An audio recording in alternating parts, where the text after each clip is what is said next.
उष्णकटिबंधीय चक्रीवादळे म्हणजे काय, त्यांच्या निर्मितीची प्रक्रिया स्पष्ट करा. पश्चिम किनारपट्टीला असूनही महाराष्ट्र चक्रीवादळाच्या धोक्यांना प्रवण आहे का? So what are the tropical cyclones, explain their formation.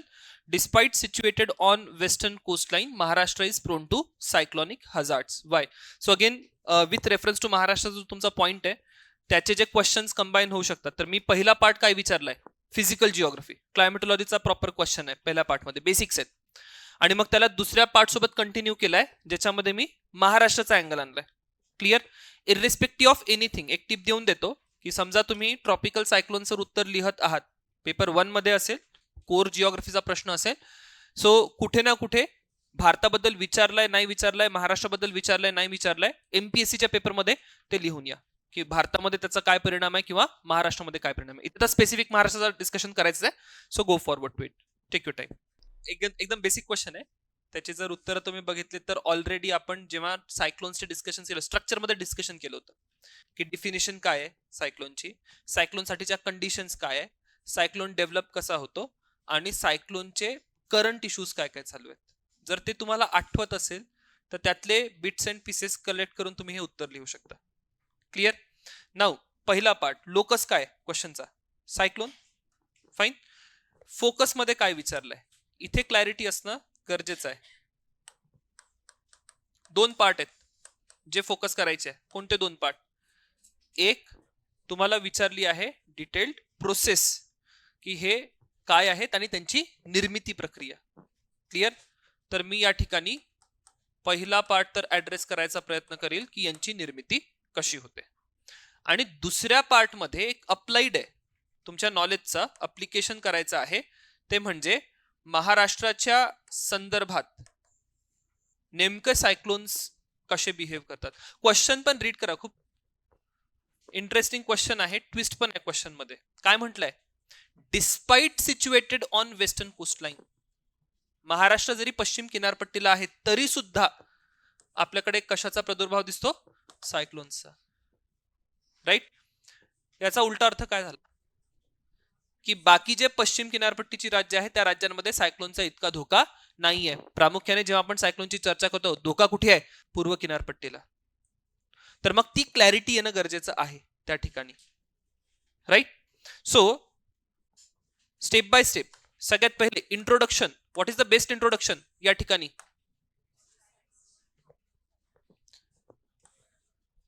एक होऊ शकते definition.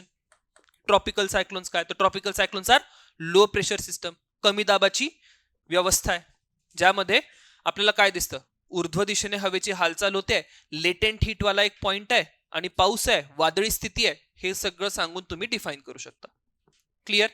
1 approach. What is second approach? Current affairs मधनं काहीतरी घेऊन येऊ शकता. लेट अस से तुम्ही करंट अफेअर्सचा एखादा मुद्दा इथे सांगत आहात. मला सांगा करंट अफेअर्सचा काय लिहिणार? लेटेस्ट वादळ तुम्ही सांगू शकता. याच्याही पेक्षा बेटर करंट अफेअर्स किंवा कंटेम्पररी अफेअर्सचा मुद्दा आहे का तुमच्याजवळ? महाराष्ट्राबद्दल विचारलाय. जर तुमच्याजवळ करंट अफेअर्स किंवा मागच्या 3-4 वर्षातनं अशी एखादी महाराष्ट्रामध्ये झालेली घटना असेल आवर्तांची किंवा चक्रीवादळांची, that will be best introduction. का बरं बेस्ट इंट्रोडक्शन? कारण की करंट अफेअर्सचा अप्रोच घेत आहात, पण हा करंट अफेअर्सचा अप्रोच तुम्ही कशासोबत कंबाईन केला? क्वेश्चन मध्ये महाराष्ट्राबद्दल विचारलाय त्याच्यासोबत कंबाईन केलाय. Got it? तर निसर्ग आहे, तौते आहे, 2020-2021 मध्ये झालेली वादळ आहे. यावर्षी आणखी एका वादळाचा डायरेक्ट तडाखा नाहीये पण प्रभाव होता. राईट?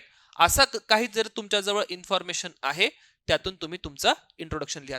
आय विल रिकमेंड अशा क्वेश्चन्स मध्ये कंपल्सरी इंट्रोडक्शन कसं आलं पाहिजे? करंट अफेअर्स बेस्ड आलं पाहिजे. क्लिअर? इंट्रोडक्शन झालंय. Let's come to body part. Body part मध्ये 2 सेगमेंट आहे. एका सेगमेंट मध्ये तुम्हाला संकल्पना आणि निर्मिती स्पष्ट करायची आहे. क्लिअर? तुम्ही डिफाईन केलाय का? नाही, डिफाईन नाही केलंय. तर पहिले तुम्ही काय करणार? पहिले तुम्ही या ठिकाणी डिफिनेशन प्रोव्हाइड करणार की हे ट्रॉपिकल सायक्लोन्स एक्झॅक्टली काय आहेत. Define it. प्रॉपर डिफिनेशन आली तर पहिला पार्ट की ट्रॉपिकल सायक्लोन्स काय आहे हे स्पष्ट करा. क्लिअर झालं? राईट? देन सेकंड पार्ट काय? सेकंड पार्ट मध्ये सांगायची आहे निर्मिती. क्लिअर? तर निर्मितीकडे या. यांची निर्मिती कशी होते? तर निर्मितीमध्ये सगळ्यात पहिला पॉइंट सांगायला लागेल की निर्मितीच्या कंडिशन्स काय काय आहे. काय काय कंडिशन्स आहेत? Pre existing low pressure. ठीक आहे, पहिलेपासून कुठला तरी एक कमी दाबाचा केंद्र असला पाहिजे. दुसरी condition sea surface temperature 26.5 degree Celsius किंवा 27 डिग्री सेल्सिअस. थर्ड, कोरिओलिस प्रभाव असला पाहिजे. बरोबर? कंडिशन्स आल्या लक्षात? कंडिशन्स लिहिल्या. मग दुसरा पार्ट तुम्ही या ठिकाणी लिहिणार तो म्हणजे निर्मितीची प्रक्रिया. आता एक टिप या ठिकाणी लक्षात घ्या, ही डायग्राम रेडी करून ठेवा, पाठ करून ठेवा, वारंवार काढून बघा. निर्मितीची प्रक्रिया तोंडी एक्सप्लेन करता येत नाही. शब्दांमधनं तुम्ही मोजक्या शब्दामध्ये निर्मितीची प्रक्रिया सांगू शकत नाही. लिमिटेशन्स आहेत, मर्यादा आहेत. का? कारण की काय काय सांगायला लागेल? हे सांगायला लागेल की पहिले एक कमी दाबाचं केंद्र होतं, त्यानंतर समुद्राच्या पृष्ठभागाचं तापमान जास्त होतं, त्यातनं काय झालं? बाष्पीभवन, बाष्पयुक्त हवा वर गेली, बाष्पयुक्त हवा वर जाते, त्यातनं काय रिलीज होते आहे? लेटेंट हीट, अप्रकट उष्मा. अप्रकट उष्मेमुळे ती हवा अजून वर जाते. जितकी हवा वर जाते तितका किती लांब चाललोय मी? मग प्रॉब्लेम आहे एवढ्या एक्सप्लेनेशन सोबत. आता तुम्हाला वारंवार सल्ला दिला जातो की तुमच्या उत्तरांमध्ये तुम्ही डायग्राम, फ्लोचार्ट असं काही यूज करा. तो यूज ब्लॉक डायग्राम मेथड. ठीक आहे, ब्लॉक डायग्राम मेथड मध्ये तुम्ही काय करणार? प्रक्रिया स्पष्ट करण्यासाठी मी या ठिकाणी सांगतोय की सगळ्यात पहिले काय माझं कमी दाबाचा बिंदू आहे किंवा केंद्र आहे. राईट? कमी दाबाचा जो केंद्र आहे तिथे काय होतंय? बाष्पयुक्त हवा जी आहे, बाष्पयुक्त हवा काय करते? ऊर्ध्व हालचाल करते. क्लिअर? दुसरा टप्पा. तिसरा टप्पा काय असेल? कशाचं उत्सर्जन होतंय? अप्रकट उष्मा, लेटेंट हीट. आणि जो दाब आहे, दाब काय होतोय? दाब आणखी खाली जातोय. राईट? आणि यातून काय होईल? तुमचे जे काही चक्रीवादळ आहेत, चक्रीवादळ कसे होतील? तीव्र होतील. आता तुम्ही शब्दांमध्ये 2-4 शब्दांमध्ये काही पण एक्सप्लेन करा, इट रिअली डझंट अफेक्ट. कारण की यातनं एक क्लॅरिटी येते. काय क्लॅरिटी येते? की तुम्हाला या चक्रीवादळांच्या उत्पत्तीची प्रक्रिया माहिती आहे. बरोबर? ठीक आहे, एकदा तुम्ही ही प्रक्रिया सांगितली, या प्रक्रियेसोबत आणखी एका गोष्टीची जोड देणं गरजेचं आहे. ती जोड असेल कशाची? ती जोड असेल डायग्राम. आकृती काढा. कोणती आकृती काढणार? त्या आकृतीमध्ये तुम्ही एक आयवॉल वगैरे दाखवता, आठवते? अशा प्रकारची एक क्युमुलोनिंबस मेघ आहे आणि त्याच्या बाजूला काय? आयवॉल आहे. हा समुद्राचा पृष्ठभाग आणि तिथे तुम्ही पाऊस दाखवता. या डिटेल पण महत्वाचे आहे. काय असेल? इनफ्लो आणि outflow. Clear? Again very static, काही खूप जास्त गोष्टी बदलत नाहीयेत. इथपर्यंत क्लिअर आहे सगळ्यांना? निर्मिती प्रक्रिया तुम्ही सांगितली. जो पहिला पार्ट होता संकल्पना आणि निर्मिती, तो फुलफिल झालाय, त्याच्यामध्ये काही प्रॉब्लेम नाहीये. पण दुसऱ्या पार्ट मध्ये काय विचारलंय? दुसऱ्या पार्ट मध्ये विचारलेलं आहे की ही सर्व प्रक्रिया महाराष्ट्रामध्ये सुद्धा आढळते. डिस्पाइट महाराष्ट्र कुठे आहे? महाराष्ट्र पश्चिम किनारपट्टीला आहे. मग तुमच्या उत्तराची सुरुवात या ठिकाणी झाली पाहिजे या आवर्तांच्या हालचालीच्या कॅरेक्टर पासून. आपण जेव्हा आवर्तांच्या हालचालीची चर्चा करतो, आपण काय म्हणतो की उष्णकटिबंधीय आवर्त कुठून कुठे वाहतात? पूर्वेकडून पश्चिमेकडे. राईट? आणि पूर्वेकडून पश्चिमेकडे जर हालचाल असेल तर सर्वाधिक धोका कोणाला असला पाहिजे? पूर्व किनारपट्टीला. बरोबर? म्हणजेच काय? जर इथे डायग्राम पण दाखवा. डायग्राम मध्ये काय दाखवायचं आहे? डायग्राम मध्ये दाखवायचं आहे की इथे जी बंगालच्या उपसागरामध्ये आवर्त निर्माण होतात, ही बंगालच्या उपसागरातील आवर्त कुठे जातात? भारताच्या पूर्व किनारपट्टीला. आणि अरबी समुद्रामध्ये उत्पन्न होणारी आवर्त कुठे जातात? भारताच्या पश्चिम किनारपट्टीपासून दूर. आठवतंय? पूर्वेकडून पश्चिमेकडे आवर्तांची दिशा असते. पण मग तिथे डिस्पाइटचा शब्द महत्वाचा आहे. नाही आले पाहिजे ना महाराष्ट्रापर्यंत आवर्त. बरोबर? पण काय येतात? त्याचं कारण आहे की या आवर्तांमध्ये एक प्रक्रिया आपण बघतोय ज्याचं प्रमाण मागच्या दिवसांमध्ये आणखी वाढलेलं आहे. रिकर्वेचर. आपण सांगितलं होतं की हे सायक्लोन पूर्वेकडून पश्चिमेकडे तर चाललेत, पण अचानक यांच्यामध्ये काय होईल? यांचा पाथ रिकर्व होतो. राईट? आणि रिकर्व होऊन हे आवर्त कोणत्या दोन राज्यांना पश्चिम किनारपट्टीवर धोका निर्माण करतात? गुजरात आणि महाराष्ट्र. महाराष्ट्रामध्ये पण कधी तुम्ही सिंधुदुर्ग रत्नागिरीमध्ये सायक्लोन बघत नाहीत, कारण की हा पूर्ण रिकर्व होऊन जेव्हा हा महाराष्ट्रापर्यंत पोहोचतो तो कोणत्या दोन जिल्ह्यांपर्यंत पोहोचतो? प्रामुख्याने रायगड, मुंबई आणि पालघर. क्लिअर? आणि मग उर्वरित गुजरातला फटका बसतो. क्लिअर? तेव्हा हे क्लिअर होत आहे की despite Maharashtra on western coast, जरी महाराष्ट्र पश्चिम किनारपट्टीला असेल तरी ही जी रिकर्वेचरची प्रॉब्लेम आहे, या रिकर्वेचरच्या प्रॉब्लेम कारण महाराष्ट्राला सुद्धा आवर्तांचा तडाखा बसतो. आता आलं लक्षात, दुसरा पार्ट फुलफिल झाला. पण इथे थांबू नका. ठीक आहे, पुढे थोडीशी अजून ऍडिशन द्या. आता करंट अफेअर्स घेऊन या.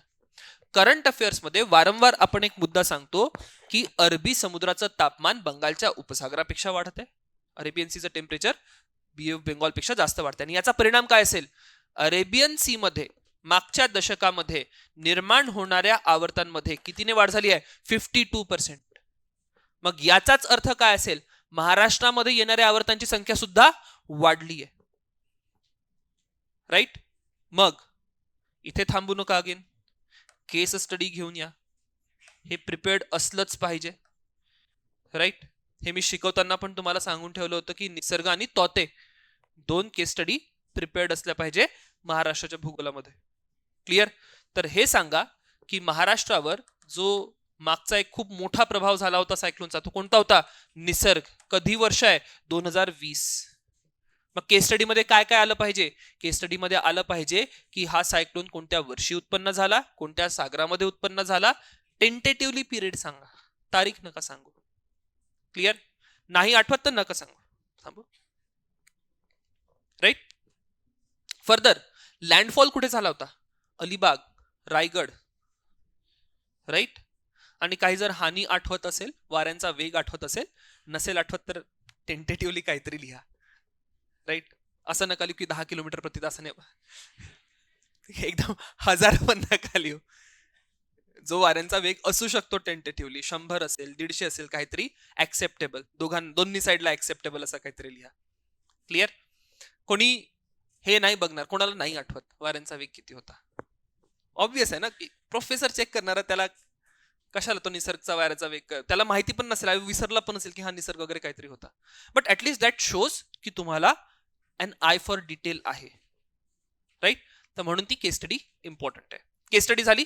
Let's move on to conclusion. काय लिहिणार कन्क्लुजन? कुठे घेऊन जायचं? घिसीपिटी कहाणी, डिझास्टर मॅनेजमेंट. राईट? आपत्ती व्यवस्थापन कसं करायचं, प्रिपेअर्डनेस कशी असली पाहिजे, जर काही ऑलरेडी केलं गेलं असेल महाराष्ट्रामध्ये स्पेसिफिकली. सी कन्क्लुजन मध्ये अगेन तुम्ही एक व्हेरिएशन चांगलं जे आणू शकता. बघा, सगळे डिझास्टर मॅनेजमेंटमध्ये प्रिपेअर्डनेस केली पाहिजे असं लिहितील. ठीक आहे? स्पेसिफिक कन्क्लुजन पाहिजे तर भारताने काय केलंय, अजून स्पेसिफिक पाहिजे तर महाराष्ट्रामध्ये काय पावलं उचलली गेली आहे. That is a best conclusion. Clear?